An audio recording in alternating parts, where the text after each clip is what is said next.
네, 2020년 5월 19일 화요일, 오늘도 이하준 목사의 은혜 나눔 채널에서 여러분 만나 뵙게 돼서 반갑습니다. 자, 우리 말씀 나누기 전에 우리 찬송 351장 부를 텐데요. 351장. 예. 목사 상태가 조금 좋아진 것 같은데 아직은 그렇게 썩 좋지는 않아요. 그래서 351장 우리 1절하고 4절만 부를게요. 조금 이제 조금씩 늘려갈게요. 1절, 4절. 351장입니다. 믿는 사람들은 주의 군사니 1절, 4절 부르겠습니다.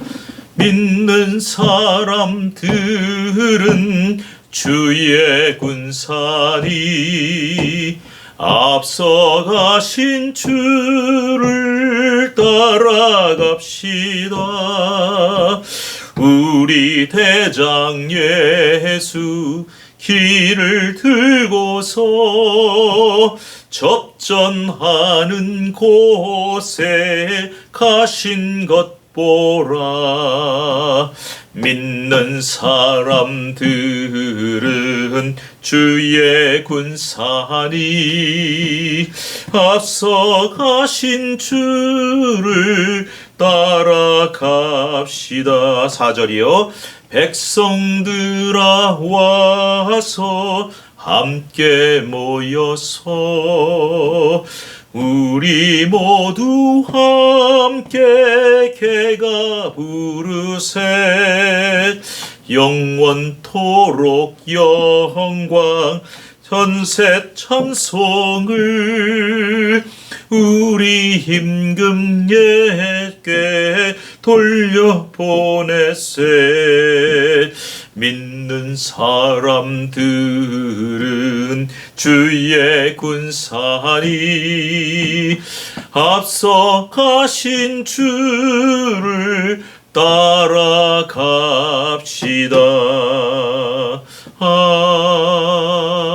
아멘. 아멘. 오늘 주시는 하나님의 말씀은요, 우리 5월 19일 화요일 말씀 신명기 20장 10절에서 20절까지 말씀 보겠습니다. 신명기 20장 10절로 20절 말씀 한 절씩 교독하겠습니다. 내가 어떤 성읍으로 나아가서 치려할 때에는 그 성읍에 먼저 화평을 선언하라. 교독합니다.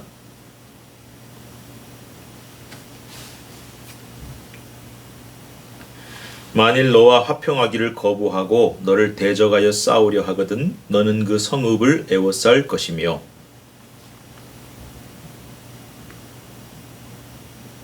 너는 오직 여자들과 유아들과 가축들과 성읍 가운데 있는 모든 것을 너를 위하여 탈취물로 삼을 것이며 너는 내 하나님 여호와께서 내게 주신 적군에게서 빼앗은 것을 먹을지니라.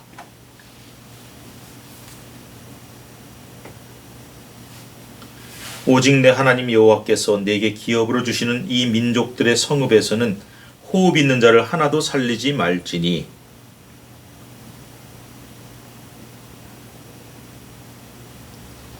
이는 그들이 그 신들에게 행하는 모든 가증한 일을 너희에게 가르쳐 본받게 하여 너희가 너희의 하나님 여호와께 범죄하게 할까 함이니라.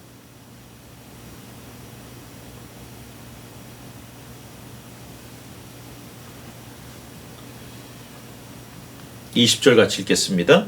다만 과목이 아닌 수목은 찍어내어 너희와 싸우는 그 성읍을 치는 기구를 만들어 그 성읍을 함락시킬 때까지 쓸지니라. 아멘. 여러분, 로마서 12장 18절에 할 수만 있다면 모든 사람으로 더불어 화목하라는 말씀이 나옵니다. 우리가 모든 사람하고는 안 돼요. 100%하고 화목하고 평화롭게 살 수는 없는 게, 악한 사람들하고 화목할 수는 없잖아요. 죄인들하고 화목할 수는 없잖아요. 용서는 가능하지만 그 사람들하고 친하게 지내서 같이 죄 지을 수는 없잖아요. 그래서 모든 사람은 안 돼요. 다만 할 수 있다면 내 능력과 상황과 환경을 다 고려했을 때 최선을 다해서 다른 사람들하고 화평하고 화목하고 평화롭게 지내도록 애를 써라. 이것이 굉장히 기독교의 중요한 정신입니다. 그런데 여러분, 성경에 보면, 특별히 구약 성경에 보면은 전쟁 얘기가 많이 나오잖아요. 그래서 오늘 가나안을 점령하는 전쟁뿐만이 아니라 이 왕조 시대에도 그렇고 사사 시대에도 그렇고 전쟁 정말 많았어요.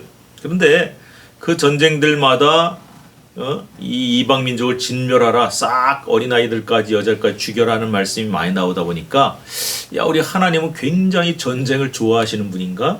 전쟁의 신이신가? 뭐 이런 느낌을 좀 과장된 말이지만 받을 수도 있어요. 그런데 여러분, 구약의 전쟁 얘기가 그렇게 많이 나오지만은 성경은 절대로 전쟁을 장려하지 않습니다.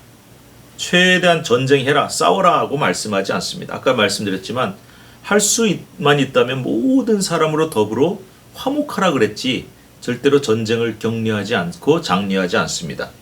그런데 가능한 한 전쟁을 안 하는 게 제일 좋은 방법인데 불가피하게 전쟁을 해야 될 때가 있단 말이죠. 악한 무리와의 싸움, 마귀 사탄과의 싸움, 그리고 가나안을 정복하는 싸움, 이런 불가피한 전쟁에 있어서는 그 전쟁은 철저하게 수행하도록 말씀하고 있어요. 그래서 우리가 오해하지 말 것은 성경은 평화의 정신을 갖고 있다. 전쟁을 가급적이면 피하도록 말씀한다. 그러나 해야 할 싸움이라면은 제대로 해야 된다. 자, 오늘 본문에도 보시면요. 너희가 이제 가나안에 딱 진입을 했을 때 어떤 성읍에 가서 무조건 쳐가지고 다 죽이고 진멸하고 그렇게 하지 말라 그랬어요. 10절에 뭐라고 했습니까?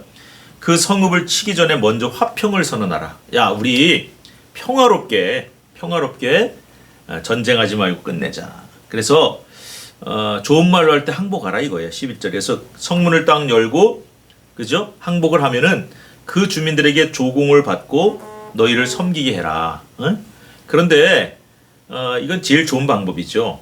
근데 만약에 우리 끝까지 평화 필요 없다, 싸우겠다 하고 거부를 한다면은 대적에서 싸우고 그 성을 에워싸는데 13절부터 나온 말씀처럼 아주 철저하게 이런 전쟁은 상대방이 평화를 거부하는 전쟁은 제대로 싸워서 칼날로 다 남자들 쳐 죽이고 그 다음에 여자들과 유아들과 가축들과 성 안에 있는 모든 것들은 탈취물로 삼고 내 하나님 여호와께서 적군에게 빼앗은 것을 먹어라. 그러니까 약탈을 주로 옛날에 했잖아요. 그러니까 약탈도 하고 탈취물도 얻고 그렇게 하라는 거죠.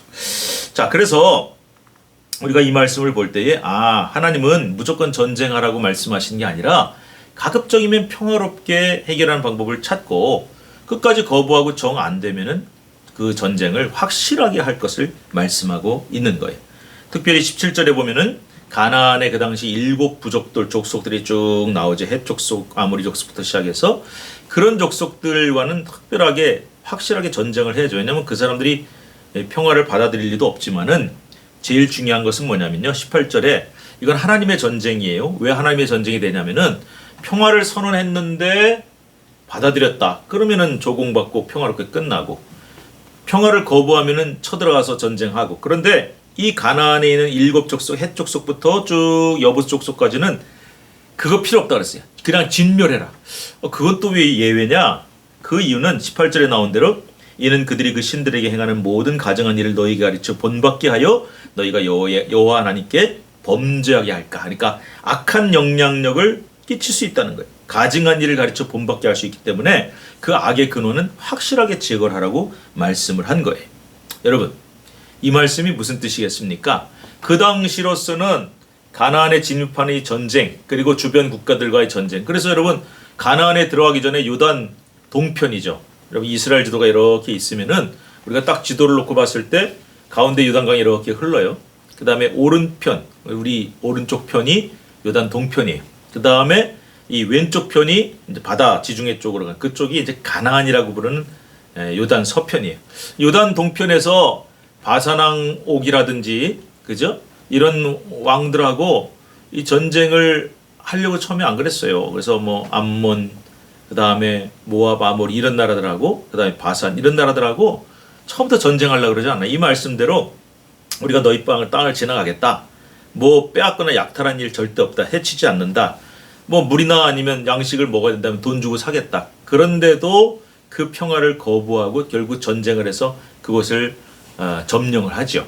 자, 이 원칙을 그대로 지킨 거예요. 자, 그래서 가나안 진입 때에 가나안을 정복할 때에 그대로 말씀을 지키고 순종했는데 오늘날에는 그러면 이 말씀을 어떻게 영적으로 해석할 것인가? 첫째, 우리 그리스도인들은 아까 로마서 12장 18절 말씀한 대로 가능한 한 최선을 다해서 다른 사람들과 평화롭게 지내고 잘 지내도록 우리는 최선을 다해야 돼요. 좌충우돌 아무데나 가서 부딪히고 갈등 일으키고 남 찌르고 하는 이런 사람들은요, 그리스도인이라는 이름하고 걸맞지 않아요. 그래서 우리 그리스도인들은 평화를 사랑하고 또 사랑을 품는 사람들이기 때문에 가급적이면 용서하고 품고 화평하고 평화롭게 잘 지내도록 노력을 해야 할 책임이 있다. 예, 그래서 여러분들 교회 안에서뿐만 아니라 가정에서뿐만 아니라 누구를 만나든지 가급적이면 잘 지내고 좋게 지내고 평화롭게 지내도록 애를 쓰실 필요가 있다는 것이 두 번째. 그런데 그 평화를 끝까지 거부하는 사람들하고는 쉽진 않죠. 근데 그것뿐만이 아니라 근원적으로 그래서 아까 우리 일곱 족속들, 가나안의 일곱 족속들처럼 악의 영향력 아래에 있는 사람들하고는 평화롭게 지낼 필요가 없어요. 절대로 없고 그 악은 단호하게 끊어버려야 된다는 것을 말씀하고 있어요. 간혹 우리가 말씀을 오해하는 분들이 있는데요. 가급적이면은 웬만하면 다른 사람들하고 화목하라 했더니 어디 가서나 예 하고 여기도 좋고 저기도 좋고 그래서 그냥 물에 표현이 좀 그렇습니다. 물에 물 탄 듯 술에 술 탄 듯 그렇게 섞여 사는 것을 그리스도인다운 삶이라고 생각하는 오해하는 분들이 계신데 아닙니다. 그리스도인의 삶은 뭐냐면은 가급적이면은 화평하지만은 분명하게 아닌 것, 악한 것, 하나님을 대적하는 세력 이거는 정확하게 내 적으로 알고 제대로 싸워야 된다는 것이 우리 성경의 진리인 것입니다. 그래서 오늘 영적 전쟁이 끝나지 않은 이 시대에 사는 우리가 제가 가끔 하는 얘기가 있어요. 군대 때 배웠던 군목 때 배웠던 얘기인데 피아를 구분하라. 그러니까 주적이 누군지 그리고 아군이 누군지 적군이 누군지를 정확하게 구분하고 가급적이면 품고 이해하고 화평하려고 애를 쓰지만 정확하게 아니다. 원수다. 대적이다 하면 쳐야 됩니다. 전쟁해야 됩니다. 이것을 우리에게 말씀하고 있어요. 여러분 정확하게 구분하시고 우리가 이렇게 살아갈 수 있도록 노력을 다하셔서 하나님의 영광을 드러내는 그리스도의 좋은 군사들이 되기를 주님의 이름으로 축복합니다. 오늘 이 말씀 들으시면서 떠오른 사람 있으십니까? 이 사람은 내가 품어야 될 사람인가?